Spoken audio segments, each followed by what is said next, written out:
আসসালামু আলাইকুম কৃষি প্রেমী ভাই বোন বন্ধুরা, আশা করি সবাই ভালো আছেন। কৃষি ডকুমেন্টারির পক্ষ থেকে সবাইকে স্বাগত জানিয়ে শুরু করছি। আমি এখনো রয়েছে একটি ভুট্টা খেতে, আসলে ভুট্টা খেতে রয়েছি।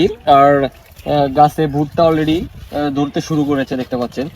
প্রতিটা আসলে গাছেই প্রতিটা ডগায় ডগায় ভুট্টা হয়েছে, এই যে দেখতে পাচ্ছেন। আর এগুলো এখনো মাত্র বের হচ্ছে, মোচাগুলো এর ভিতরে হচ্ছে ভুট্টা হবে। তো আমি যদি দেখাই, দেখুন এই যে গাছগুলা প্রতিটা, এখানে একটা মানে প্রতিটা যে পাতা দেখতে পাচ্ছেন, প্রতিটা পাতার গোড়া থেকে একটি করে এরকম মোচা হয়। আর এই মোচা থেকে এর ভিতর আস্তে আস্তে এগুলা হচ্ছে আপনার মোচাগুলো অটোমেটিকলি ছাড়িয়ে ভুট্টাগুলা বেরিয়ে আসে। তো দেখতে পাচ্ছেন এই এই যে এইগুলা, তো কিছুদিনের মধ্যেই পুরা গাছগুলা, এখানে যত গাছ দেখতে পাচ্ছেন এই জমিতে সবগুলা গাছে এরকম ভুট্টা বেরিয়ে যাবে।